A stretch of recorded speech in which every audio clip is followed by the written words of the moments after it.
एक माता रानी के हम गीत सुनाने जा रहे हैं। अच्छा लगेगा तो लाइक करिएगा, कमेंट करिएगा।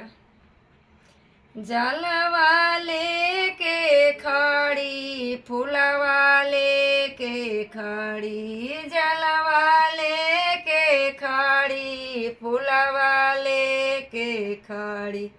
देवी जी खोली ना केवड़िया, बड़ा देर से खड़ी। देवी जी खोली ना केवड़िया, बड़ा देर से मैया अपने खड़ी, अपन बालक ले खड़ी। देवी जी अपने खड़ी, आपन पति ले खड़ी। देवी जी खोली ना केवड़िया, बड़ा देर से खड़ी। देवी जी खोली ना केवड़िया, बड़ा देर से खड़ी।